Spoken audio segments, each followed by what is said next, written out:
Breakfast early dinner, इसमें हमारा 12 से 14 घंटे का फास्ट भी हो जाता है और हमारी बॉडी उसके लिए प्रिपेयर हो जाती है। रमजान में अब हमने अपनी बॉडी को डिसिप्लिन करना होता है, बहुत अच्छी तरीके से खाएंगे अपना खाना, अपने एडेड कार्ब्स नहीं लेंगे तो इस तरह ये होता है कि आप वेट लूज करते हैं। जो कुछ भी आप इफ्तार में खा रहे हैं जरूरी नहीं कि वो बहुत ज्यादा तला हुआ हो। जैसे कि आप सब लोग जानते हैं रमज़ानुल मुबारक जी होपफुली कल पहला रोज़ा भी होगा, तो सिर्फ इबादत का महीना नहीं बल्कि नज़्म ज़ब्त और एतदाल का अमली सबक भी है। रोज़मर्रा मामूलात हों, खाने के औकात और नींद का निज़ाम यकसर तब्दील हो जाता है और ऐसे में बहुत ज़्यादा ये इम्पॉर्टेंट है कि आप अपने जिस्म की इस तब्दीली के लिए तैयार हो जाएं, खुराक की तब्दीली के लिए तैयार हो जाएं। तो प्रिपरेशंस बहुत ज़रूरी हैं जी। बिल्कुल जी, अगर डाइट की बात करें वो बैलेंस्ड हो और उसके अलावा आप ख़ुद को हाइड्रेट रखें और मैदे को गैर ज़रूरी बोझ से महफूज रखें तो रोज़ा ना सिर्फ बहुत आसान है, हल्का फुल्का है, बल्कि सेहत बख्श भी साबित होता है। और इसी पर आज हम डिस्कशन करेंगे कि रमज़ान से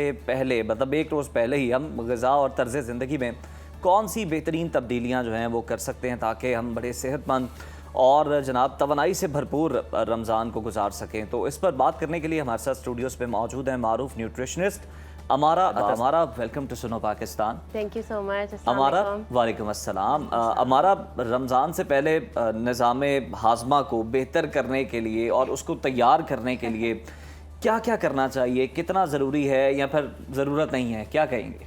नहीं, ज़रूरत तो है, ज़रूर है। देखिए रमज़ान जब आता है तो हमारा स्लीप साइकिल बिल्कुल चेंज हो जाता है, हमारा जो है मील टाइमिंग्स बिल्कुल चेंज हो जाते हैं। इसके अलावा हमारा हाइड्रेशन स्टेटस बिल्कुल चेंज हो जाता है।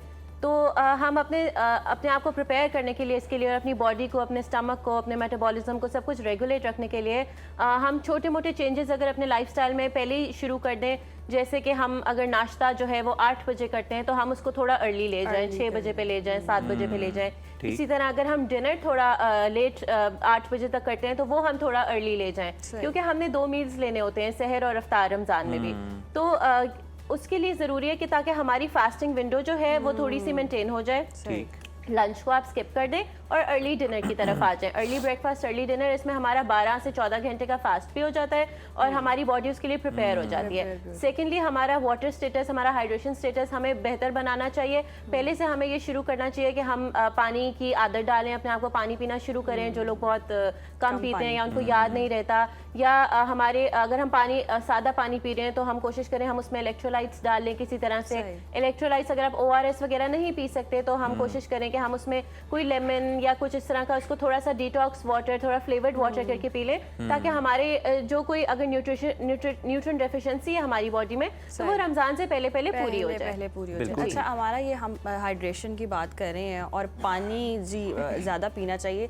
तो कुछ लोग हैं जो सहरी में पूरा पानी बॉटल्स भर के पी लेते हैं, तो पूरा दिन कितना फिर ट्रबलिंग रहता है, क्योंकि ये सायरन की आवाज़ आती है उनके हाथ में बोतल होती है कि और फिर अजाने भी गिन रहे होते हैं, ये हमारी अजान है, ये भी बड़े प्रॉब्लम होती है। और लास्ट मोमेंट तक पानी पीना, और ये कितना ज़्यादा, देखिए अननेसेसरीली पानी पीना कोई ज़रूरी नहीं है। ऑब्वियसली आपको थोड़ी सी अपने स्टमक में थोड़ी जगह एपेटाइट के लिए भी छोड़नी है। आपने खाना पीना जो है आप अपने आप को ओवरलोड नहीं कर सकते। हमारी बॉडी को एक अमाउंट ऑफ वाटर चाहिए, एक स्पेसिफिक अमाउंट चाहिए। उसके अलावा जितना भी हम पानी पी रहे हैं वो सुबह उठते साथ बॉडी से निकल जाता है। सिमिलर गोज फॉर फूड, ठीक है ना। अगर हम बहुत हैवी खा लेंगे तो सुबह उठते साथ पेट खराब जरूर हो जाएगा। तो ये है कि पानी पिए, लेकिन ये नहीं कि आखिरी वक्त तक बॉटल हाथ में है, आप 2 से 3 फिर आपने खाना खाया हुआ और उसके ऊपर से आप पानी पीते जा रहे हैं। बिल्कुल ऐसा ही है। तो सहरी और इफ्तारी में इस तरह से पानी पिए कि मतलब अगर 2-3 हमें टोटल ज़रूरत होती है 10 से 12 ग्लास पानी की। और वो सिर्फ पानी नहीं है, वो अगर आप चाय पी रहे हैं वो उसमें भी जा रहा है, आप कोई फ्रूट चाट खा रहे हैं या वैसे कोई फ्रूट ले रहे हैं उसमें भी आपको पानी जा रहा है। तो आपने अपना टोटल इस तरह से डिस्ट्रीब्यूट करना है कि आपको बस 10 से 12 ग्लास आपके दिन के पूरे हो जाए, तो दैट्स गुड। सही, ज़बरदस्त। और इफ्तारी में भी हम फिर जूसेस वगैरह का इस्तेमाल कर ही रहे होते हैं, फ्रूट चाट भी होगी। तो ये मील कितना चेंज करने की ज़रूरत है, क्योंकि आम दिनों में तो हम कुछ भी खा लेना तो वो कोई इतना ट्रबलिंग नहीं है, लेकिन पूरा दिन आप खाली पेट थे, आपने इफ्तारी का वक्त हुआ और आपने पकौड़े समोसों पे हाथ साफ कर लिया, ऐसा ही है बिल्कुल। तो तली चीज़ें खा लेना, ये कितना मसला है। रमज़ान में अब हमने अपनी बॉडी को डिसिप्लिन करना होता है। रमज़ान का वैसे ही महीना इतना बाबरकत होता है, आपकी रूह की इतनी स्पिरिचुअल क्लींजिंग हो रही होती है, होती है, तो एट द सेम टाइम आपको अपनी बॉडी की भी क्लिनजिंग करनी चाहिए। और हमारा जो वैसे भी हमारा जो मेटाबॉलिज्म है, हमारा लिवर ग्लाइकोजन स्टोर्स जो होते हैं वो यूज़ हो रहे होते हैं। मतलब हम जो कार्ब्स, तो हम सारे दिन में फास्टिंग हमारी इतनी लंबी होती है कि हमारे कार्ब्स तो एडिक्वेट होते ही नहीं हमारी एनर्जी के लिए, तो हमारे फैट्स यूज़ होना शुरू हो जाते हैं। तो अगर आप जो है बहुत अच्छी तरीके से खाएंगे अपना खाना, अपने एडेड कार्ब्स नहीं लेंगे, तो इस तरह ये होता है कि आप वेट लूज करते हैं, लेकिन अगर आप लेंगे तो आप वेट गेन करेंगे। तो जैसे आपने कहा तली हुई चीज़ें, आप देखें इतनी अवेयरनेस आ गई है, इतनी सहूलत हो गई है, एयर फ्रायर मौजूद है, बेकिंग कर सकते हैं आप पकोड़ा खाना चाहते हैं आप खाएं, लेकिन आप कोशिश कीजिए कि उसको अगर आपने डीप फ्राई कर भी लिया तो आप उसको एयर फ्रायर से गुजार लें, उसमें आलू की मिकदार कम और वेजिटेबल्स की मिकदार ज़्यादा रख लीजिए। एट द सेम टाइम आप चिकन पकोड़ा भी खा सकते हैं, उसमें आपकी प्रोटीन भी चली जाएगी। तो जो कुछ भी आप अफ्तार में खा रहे हैं, ज़रूरी नहीं कि वो बहुत ज़्यादा तला हुआ हो, वो बेक्ड भी हो सकता है, वो ग्रिल्ड भी हो सकता है, और आप अपनी एपेटाइट कंट्रोल करके थोड़ा खाएं। अच्छा, हमारा एक प्रॉब्लम ये भी है जिसका इजहार बहुत सारे लोग कर रहे होते हैं, मेजोरिटी करती है कि रमज़ान में वो कोई 2-3 किलो गेन कर जाते हैं वेट। कौन सी ऐसी हमारी गलती है, कोई 3-4 जिनकी वजह से हम बजाय कि हम लूज करें हम गेन कर रहे होते हैं रमज़ान में? बिल्कुल ऐसा ही है। देखें हम बहुत बिंज ईट करते हैं, रोज़ा खोलने का नाम हम कहते हैं कि एकदम से सारा कुछ खा लो और जैसे बहुत भूख हड़ताल पे थे हम, ऐसा नहीं है। अब सुना तरीका अगर आप देखें तो उसमें यह था कि 2 खजूरें खाई जाती थी, पानी का ग्लास भी 10 पानी का ग्लास पिया जाता था, खजूरें खाई जाती थी। 10 मिनट के बाद आप कोई सूप, कोई इस तरह की लाइट चीज़ लेते थे, एंड देन आफ्टरवर्ड्स एक प्रॉपर मील डिनर होता था, एंड दैट्स इट। मतलब प्रॉपर डिनर मैं कह रही हूँ, मैं वो तली हुई चीज़ें और स्नैकिंग नहीं कह रही हूँ। तो इस तरह का ये बेहतरीन तरीका है। तो हाँ, वेट लूज करने का यही तरीका है कि एक तो आप हेल्दी अफ्तार की चीज़ों को अपनाएं, दूसरा डिनर पे फोकस करें, ना कि अफ्तारी पे फोकस करें। आप अफ्तार के साथ आप अपना डिनर कर सकते हैं, आप नमाज पढ़ने के बाद आप प्रॉपर डिनर करें, होल व्हीट की रोटी खाएं, मैदे वाली चीज़ें ना खाएं, तली हुई चीज़ें अवॉइड करें।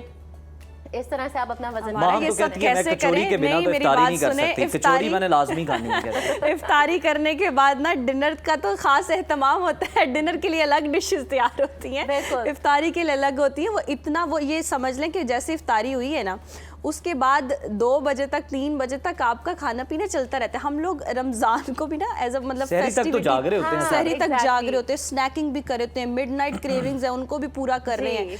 तो ये कितना खतरनाक है, क्योंकि उसके बाद हमने सो जाना है। जी हमारी बॉडी देखें, हमारी बॉडी को जो भी हम उसके अंदर डाल रहे हैं वो अब उसके बाद हमने सहरी भी करनी है। कुछ लोगों में इतना खा लेते हैं कि सहरी की गुंजाइश ही नहीं होती। तो आपने जरा पोर्शन कंट्रोल करके चलना है। अगर आप स्नैकिंग की, आपको मंचिंग की बहुत ज़्यादा आदत है, तो आप हेल्दी स्नैक्स को अपनाएं, जैसे रोस्टेड मखाने हो गए, रोस्टेड आलमंड्स हो गए, चिया सीड्स हो गए, योगर्ट हो गया, इस तरह की हेल्दी चीज़ें। जो अब लस्सी का बहुत कॉन्सेप्ट है, अब लस्सी में चीनी डाल के मीठी लस्सी के अलावा हमारी सहरी नहीं होती।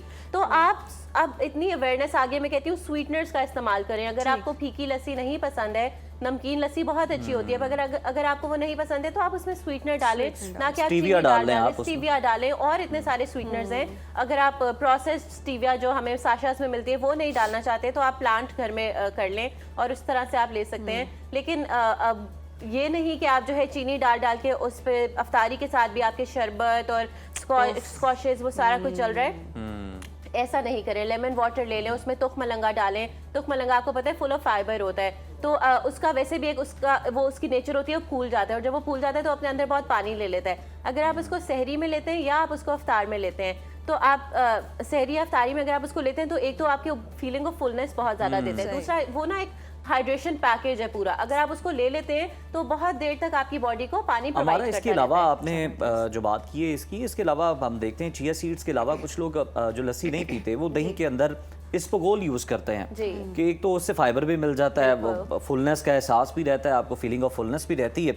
क्या ये रेगुलर इसका इस्तेमाल कोई ख़तरा तो नहीं करता, कोई आपके लिए मसाइल तो नहीं खड़े करता? देखिए अगर आप उसको बहुत एक्सेस में लेंगे तो वो आपको जो है कॉन्स्टिपेशन भी कर सकता है। और अगर आप यही बात है ना कि आप उसको 1.5 से 2 चम्मच आप एकदम से अगर अपनी बॉडी को फ़ौरन से देंगे तो वो आपके लिए मसला करेगा। कुछ लोगों को आदत होती है, जिनको फाइबर चाहिए होता है, जिनको IBS का प्रॉब्लम हो या कोई डाइजेस्टिव गट हेल्थ इश्यूज हो, उनके लिए बहुत मुफीद है। लेकिन ज़्यादा एक्सेस में नहीं लेना, 3-4 चम्मच डाल के नहीं लेना।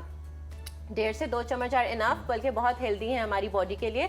और योगर्ट में आप या ये इस्बगोल डाल लें या आप चिया सीड्स डाल लें, या 1 टेबल स्पून आप लें तो आप डेली भी ले सकते हैं उसे दही आराम से में। 1.5 तक आप ले सकते हैं आराम से। सही, बहुत ठीक है। ज़बरदस्त, बहुत शुक्रिया हमारा आपके वक्त का। और देखें ये गाइडेंस बहुत ज़्यादा ज़रूरी थी, एक बार फिर से याद दिलाने के लिए आवाम को और हमें भी कि रमज़ान आ गया तो इसका मतलब ये नहीं कि आपने बस खाना ही है, खाने पे ही हाथ साफ करना है, बल्कि देखिए, हम तो नॉक कर रहे हैं कंट्रोल बार-बार। करके खाना है। एग्जैक्टली, हमारा मकसद भी इस टॉपिक को आज शामिल करने का यही था कि कल के लिए तैयार हो जाए।